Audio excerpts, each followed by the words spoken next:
उसके पिता ने बड़े दुलार से उसका नाम रखा था कला। नवीन इंदुकला सी वह आलोकमयी और आंखों की प्यास बुझाने वाली थी। विद्यालय में सबकी दृष्टि उस सरल बालिका की ओर घूम जाती थी, परंतु रूपनाथ और रसदेव उसके विशेष भक्त थे। कला भी कभी कभी उन्हीं दोनों से बोलती थी, अन्यथा वह एक सुंदर नीरवता ही बनी रहती। तीनों एक दूसरे से प्रेम करते थे, फिर भी उनमें डाह थी। वे एक दूसरे को अधिकाधिक अपनी ओर आकर्षित देखना चाहते थे। छात्रावास में और बालकों से उनका सौहार्द नहीं। दूसरे बालक और बालिकाएं आपस में इन तीनों की चर्चा करती। कोई कहता, कला तो इधर आंख उठाकर देखती भी नहीं। दूसरा कहता, रूपनाथ सुंदर तो है किंतु बड़ा कठोर। तीसरा कहता, रसदेव पागल है, उसके भीतर न जाने कितनी हलचल है। उसकी आंखों में निश्चल अनुराग है, पर कला को जैसे सबसे अधिक प्यार करता है। उन तीनों को इधर ध्यान देने का अवकाश नहीं। वे छात्रावास की फुलवारी में अपनी धुन में मस्त विचरते थे। सामने गुलाब के फूल पर एक नीली तितली बैठी थी। कला उधर देखकर गुनगुना रही थी। उसकी सजन स्वर लहरी अवगुंठित हो रही थी। पतले पतले अधरों से बना हुआ छोटे से मुंह का अवगुंठन उसे ढांकने में असमर्थ था। रूप एकटक देख रहा था और रस नीले आकाश में आंखें गड़ाकर उस गुंजार की मधुर श्रुति में कांप रहा था। रूप ने कहा, आह कला, जब तुम गुनगुनाने लगती हो तब तुम्हारे अधरों में कितनी लहरें खेलती है। भावी जैसे अभिव्यक्ति के मंच पर चढ़ती उतरती कितनी अमृत रेखाएं हृदय पर बना देती हैं। रूप की बातें सुनकर कला ने गुनगुनाना बंद कर दिया। रस ने व्याघात समझकर भ्रूभंग सहित उसकी ओर देखा। कला ने कहा, अब मैं घर जाऊंगी, मेरी शिक्षा समाप्त हो चुकी। दोनों लुट गए। रूप ने कहा, मैं तुम्हारा चित्र बनाकर उसकी पूजा करूंगा। रस ने कहा, भला तुम्हें कभी भूल सकता हूँ। कला चली गई। एक दिन वसंत के गुलाब खिले थे। सुरभि से छात्रावास का उद्यान भर रहा था। रूपनाथ और रसदेव बैठे हुए कला की बातें कर रहे थे। रूपनाथ ने कहा, उसका रूप कितना सुंदर है। रसदेव ने कहा, और उसके हृदय के सौंदर्य का तो तुम्हें ध्यान ही नहीं। हृदय का सौंदर्य ही तो आकृति ग्रहण करता है, तभी मनोहरता रूप में आती है। परंतु कभी कभी हृदय की अवस्था आकृति से नहीं खुलती, आंखें धोखा खाती है। मैं रूप से हृदय की गहराई नाप लूंगा। रसदेव, तुम जानते हो कि मैं रेखा विज्ञान में कुशल हूँ। मैं चित्र बनाकर उसे जब चाहूंगा प्रत्यक्ष कर लूंगा। उसका वियोग मेरे लिए कुछ भी नहीं है। आह रूपनाथ, तुम्हारी आकांक्षा साधन सापेक्ष है। भीतर की वस्तु को बाहर लाकर संसार की दूषित वायु से उसे नष्ट होने के लिए। चुप रहो, तुम मन ही मन गुनगुनाया करो। कुछ है भी तुम्हारे हृदय में, कुछ खोलकर क्या ही याद दिखला सकते हो। कहकर रूपनाथ उठकर जाने लगा। क्षुब्ध होकर उसका कंधा पीछे से पकड़ते हुए रसदेव ने कहा, तो मैं उसकी उपासना करने में असमर्थ हूँ।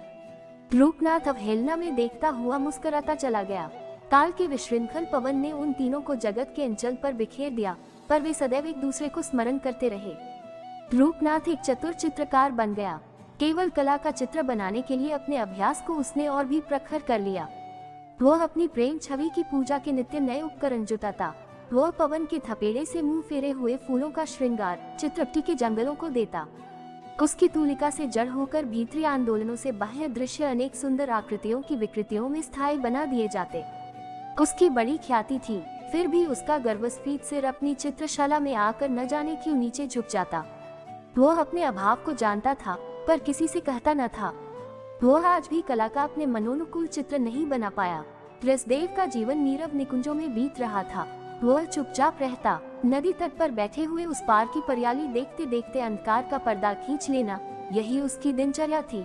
और नक्षत्रमाला सुशोभित गगन के नीचे अवाक निष्पन्न पड़े हुए सिकुतूहल आंखों से जिज्ञासा करती उसकी रात्रिचर्या।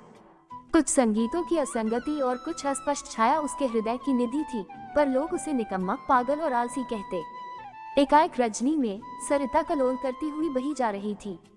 रसदेव ने कल्पना के नेत्रों से देखा। अकस्मात नदी का जल स्थिर हो गया और अपने मरकत मृणाल पर एक सहस्रदल मणिपद्म जलतल के ऊपर आकर नैशपुन में झूमने लगा। लहरों में स्वर के उपकरण से मूर्ति बनी, फिर नूपुरों की झनकार होने लगी।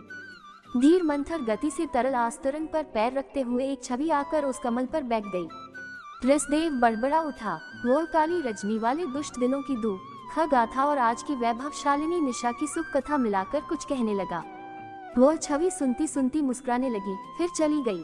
नूपुरों की मधुर मधुर ध्वनि अपने संगीत का आधार उसे देती गई। विश्व का रूप रसमय हो गया। आकृतियों का आवरण हट गया। रसदेव की आंखें पारदर्शी हो गई। आज रसदेव के हृदय की अव्यक्त ध्वनि सार्थक हो गई। वो कोमल पदावली गाने लगा। नगर में आज बड़ी धूमधाम है। जिसे देखो रंगशाला की ओर दौड़ा जा रहा है। रंगशाला के विशिष्ट मंच पर संपन्न चित्रकार रूपनाथ ठाट बात से बैठा है। धनी, शिक्षित और अधिकारी लोग अपने आसनों पर जमे हैं। वीणा और मृदंग की मधुर ध्वनि के साथ अभिनेत्री ने यवनिका उठते ही पदार्पण किया। नूपुर की झनकारों की लहर ठहर ठहर कर उठने लगी। उंगली और कलाई, कटी और बहुमूल स्वर की मरोड़ से बल खा रहे थे। लोगों ने कहा, देखने की वस्तु आज ही दिखलाई पड़ी। जीवन का सबसे बड़ा लाभ आज ही मिला। कितने सहृदय अपने उछलते हुए हृदय को हाथों से दबाए थे। शालीनता उनके लिए विपत्ति बन गई थी। चित्रकार का अंधभक्त धन कुबेर भी पास ही बैठा था। उसने कहा, रूपनाथ, इसका एक सुंदर चित्र बनाकर तुम मुझे दे सकोगे? चित्रकार ने देखा, एक अतुलनीय छवि राशि। तुलिका इसके समीप पहुंच सकेगी? वो आंखों में अंकित करने लगा। सहसा अभिनेत्री के अधर खुल पड़े।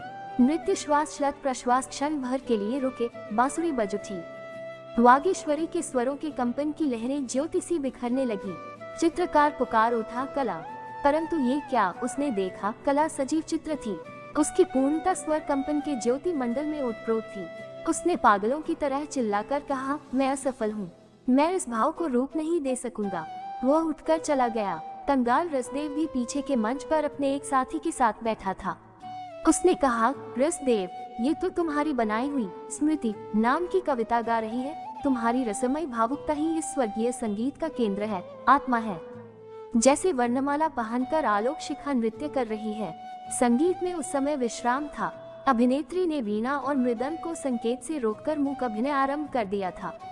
अपने झलमले अंचल को माया जाल के समान फैलाकर स्मृति की प्रत्यक्ष अनुभूति बन रही थी। कवि की मधुर वाणी उसे सुनाई पड़ी। कवि रसदेव ने अपने साथी से हंसते हुए कहा, इसकी अंतिम और मुख्य पदावली यह भूल गई।